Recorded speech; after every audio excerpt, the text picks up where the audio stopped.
I'm talking this morning to Joanne Roberts on the subject of ignorance. Joanne is Professor of Arts and Cultural Management at Winchester School of Art, part of the University of Southampton.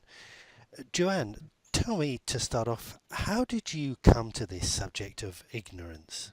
Well, I've been studying knowledge and knowledge management for many years and writing critically about knowledge management and the problems that encountered with people managing knowledge. And there is this tendency within organisations to manage the knowledge that they know about. And often the knowledge that they know about is the knowledge that is codified, that is data, or it's something that is quite tangible. But there's an awful lot of knowledge that is tacit, and sometimes that knowledge is knowledge that the company doesn't even know that it has.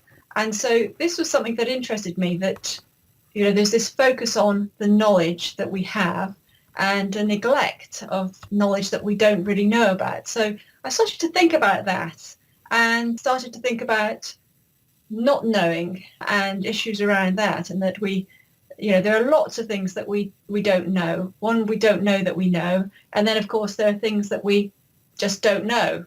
And so that got me to thinking about, well, isn't that ignorance?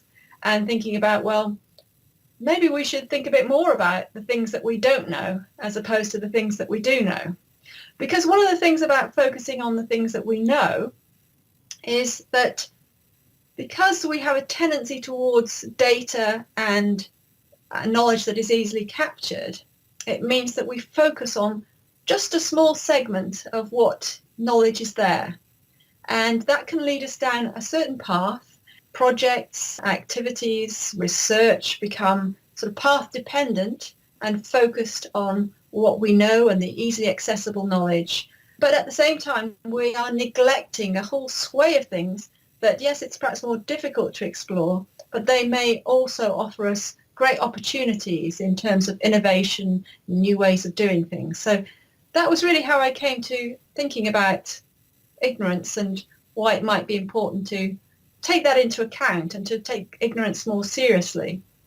Very good. As you were talking, I was thinking of Donald Rumsfeld and his known knowns and unknown unknowns. So you've taken us neatly into the area of complexity, which I guess is part of this whole perspective on ignorance. At the time when Rumsfeld made that statement, it was something that journalists kind of ridiculed, but he was talking very sensibly, really, about ignorance.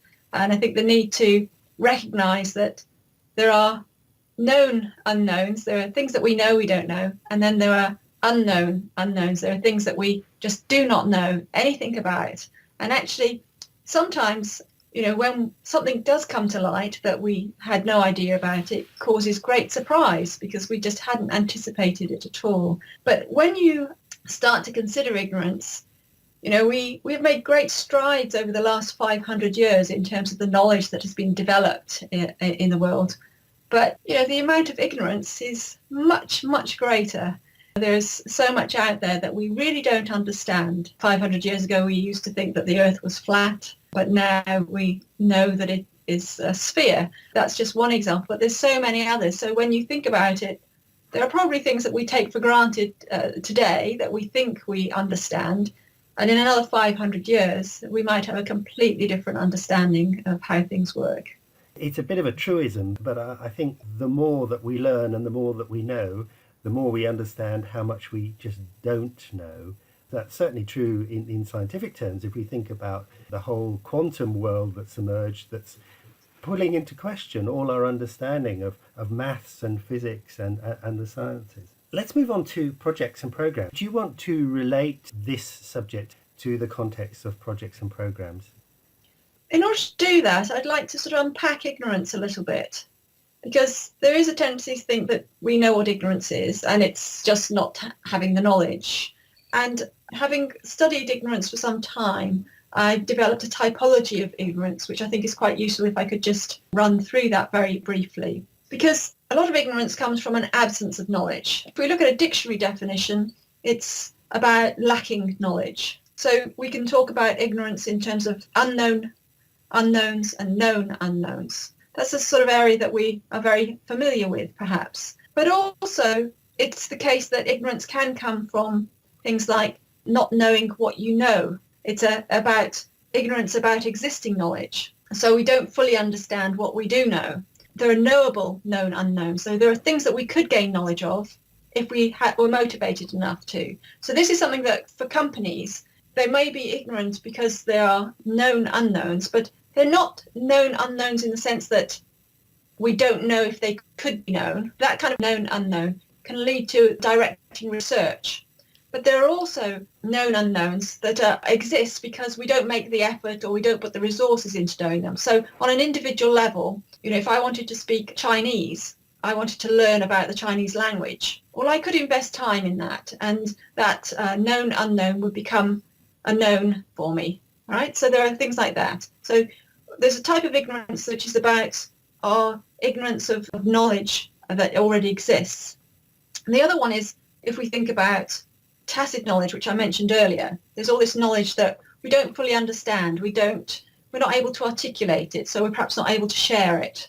Michael Poliani, in his book on the tacit dimension, he talked about riding a bicycle. We can't really express how we ride a bicycle. If you were learning to ride a bicycle through those instructions, you'd find it very difficult anyway, because you haven't got the capacity to process the information in real time.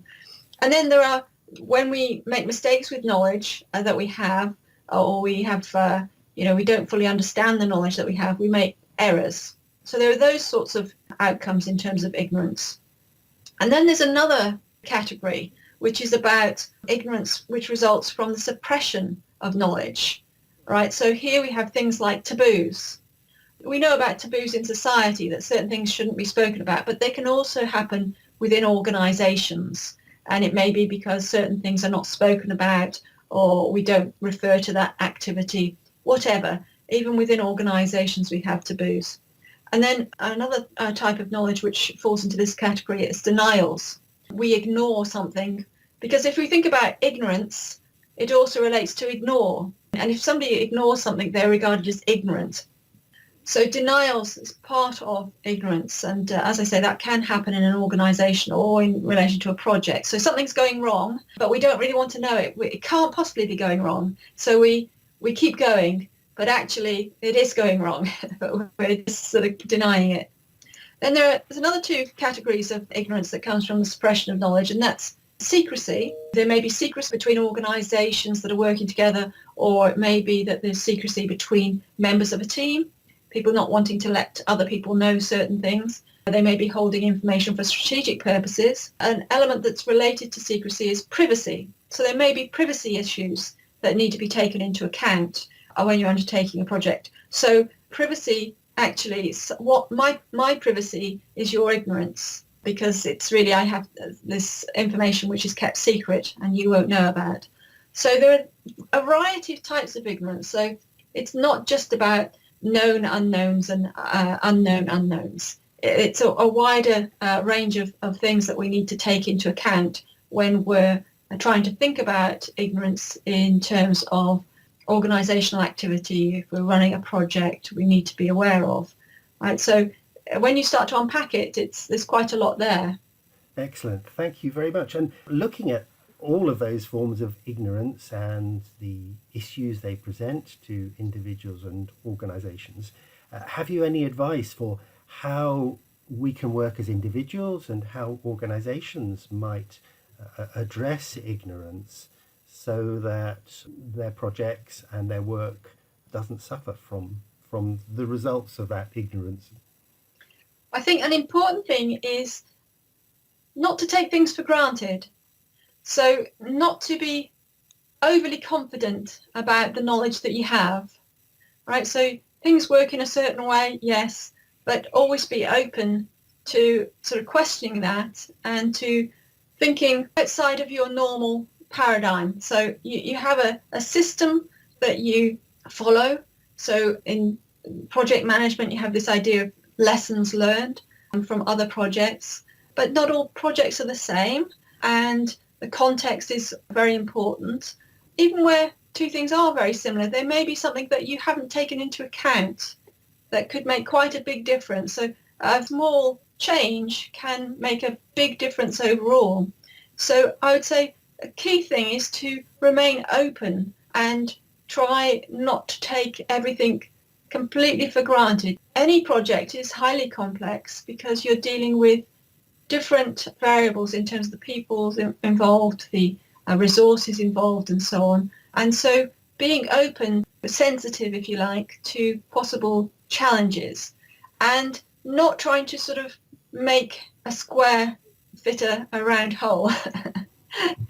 Sort of trying to figure out what it is that is stopping something from working rather than just steaming ahead and getting the job done. I know there's a lot of pressure to get results and to achieve things in a certain time frame, but sometimes a buffer in terms of time to reflect on how things are going, whether there's any issues that need to be taken into account, and even if there's a slight thing, just to consider it, because there may be something there that needs to be dealt with. Good. So you're suggesting a mix of very human skills, and at the one end, a certain empathy and a certain sympathy within the organisation for ignorance, and an acceptance that we don't know everything and the project doesn't know everything. And then the use of some good technical thinking skills in terms of creativity and lateral thinking and reflection to kind of explore the boundaries of our knowledge and understand where ignorance might be playing a role in what we're going to do. Yes, I'd also say that one thing that many business people like are newcomers, because they'll ask questions that, they're not fixed in their way of thinking. And so newcomers, although they're naive and they are ignorant of the situation, they're perhaps not familiar with how the project normally progress, actually they can be a valuable source of understanding when there are problems, because they are not bound by existing ways of doing things. So they're not looking at the situation through the same lens. And so that newcomers, apprentices and so on, they can be very useful. People who are outside of the industry or coming in new can be very helpful. The other thing I'd say is that to encourage people to question and to ask questions, even if they sometimes in some organisations, people will not speak up because they do not want to appear ignorant. They don't want to show up their lack of knowledge. But an environment that encourages that, is very healthy. And, sometimes people will say something that comes from ignorance, but can actually be quite insightful because they see something that everyone else doesn't. That's another thing that is important. A further point would be that sometimes we have to learn to forget what we know because it's holding us back, because we are bound by that knowledge. So by making an active effort to put that knowledge aside, and sometimes, it's very hard to forget. We talk about organisational forgetting in a very negative way, that organisations forget the knowledge that they have. People retire or are made redundant and that knowledge walks out the door, and there may be information still in the organisation in terms of databases and so on, but nobody knows that it's there because the organisation has forgotten it, if you like. And yes, that's forgetting in a rather negative sense, because that information has been lost. But forgetting can also be active in the sense that knowledge that doesn't work, or there's been a development and it's worked for a while, but now it isn't working, then learning to forget some areas of knowledge can be valuable, or being able to kind of like hold them, put them aside, and maybe they may come in useful later, but not allowing them to be the only knowledge that's available for a particular problem. Yes, I mean that's a very interesting point, and brings us into the whole area of change management. And one of the problems I think organisations often face is a certain reticence in the face of change, because this is the way we do things, this is the way we've always done things, I'm comfortable with this, I'm afraid of what I don't know, and I'm suspicious of what I don't know. Yes, that's right. I think, I guess that comes back to being sort of open to change and open to the things that we don't know, because what we don't know It's not necessarily going to be a disaster. It's perhaps we've got to explore what we don't know, and we've got to move forward down those difficult terrains in order to come to a better place.